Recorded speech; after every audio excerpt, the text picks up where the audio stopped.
Hello everyone, it's Angela Nesbitt and welcome to my color story. Today we are continuing with the Summer Fun series and we are talking all about how to grab those quick little moments of time and produce some great small studies or exercises. So if you've missed the prior episodes, there's been I think 4 at least, grab them on my website, angelanesbitt.com, in the blog section. There's also a fun PDF that goes along with this series. You can also grab that on my website.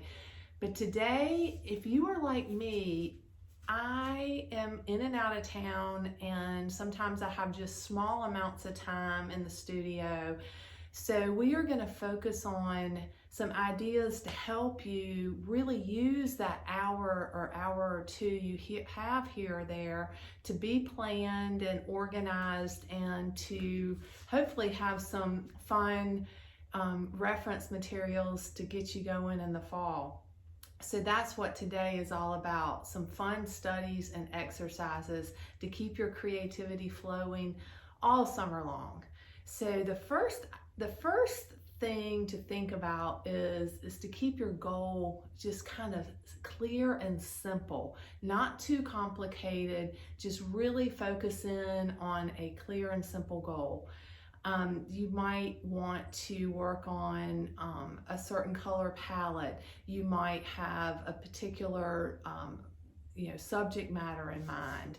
You might have a new material you want to try, but the idea is to really just focus in on one thing so that you can really focus in and not have to have a whole lot of time to accomplish something. We're looking for 1 to 2 hour time increments in the studio, so keep it simple. The second thing is to paint small. So this is toned, but grab some inexpensive canvas boards. I think are great. You can, even at Hobby Lobby, I think you can get them for less than $1 a piece. That way they're not precious.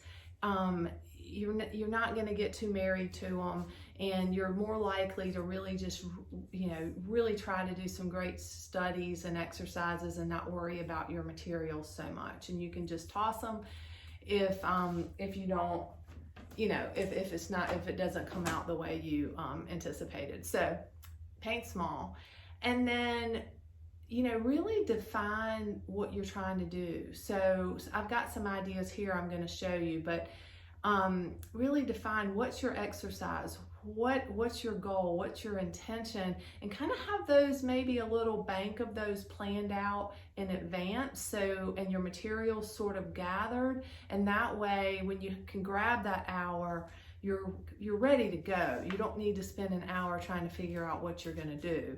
So here's some ideas that I have. So here's a couple of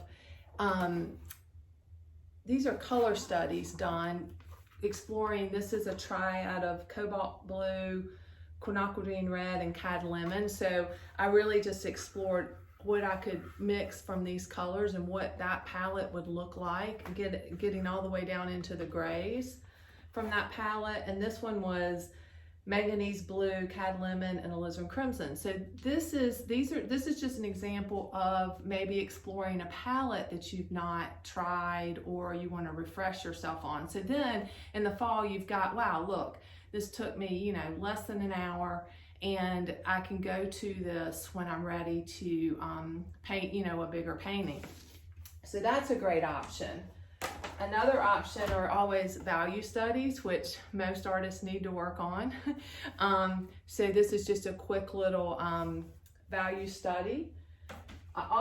This was just an exercise in taking all the blues that I have in my arsenal and putting them all down, labeling them, and then just looking at them and going, wow, everything's so relative in art and in life, really.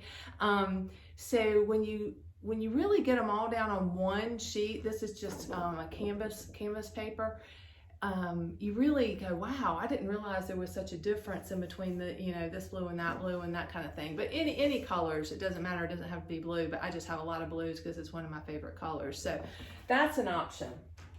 Another option is doing a little series, like if you've been on vacation somewhere and there was a scene you just thought was beautiful and you want to do small little studies on it, and then maybe do the study in 3 different palettes. That could be interesting. And these are so quick. Here's another something, like if you struggle with painting some specific thing, like this was a start of a demo for a vase, a clear vase. This is not finished, but maybe just working on that one item. So if your clear vases are your issue, then maybe, just do a small study or 2 of those. Then also, of course, always just doing quick studies. You can even take, this is actually a canvas, take and divide up your space and do many. If you do this on a canvas board though, then you can actually cut them up if you actually like them. So on the canvas, it's a little more difficult. Get your sketchbook out too, and you can do value studies, compositional studies and designs. But those are just a few ideas that you can really segment into smaller amounts of time in your studio this summer that can help you in the fall when you're ready to really maybe do some larger pieces and get new series going and that sort of thing. So I hope that helps and gives you some ideas to keep that creativity flowing. I'd love to see what you're doing. So please comment in the comments below as well. Join Angela's Color Story over in Facebook. And I'd love for you to post images of some of your studies and what's going on in your studio. So be sure to visit my website, angelanesbitt.com, get that free PDF, visit the prior episodes, join the newsletter, and join the conversation. And until next week, cheers.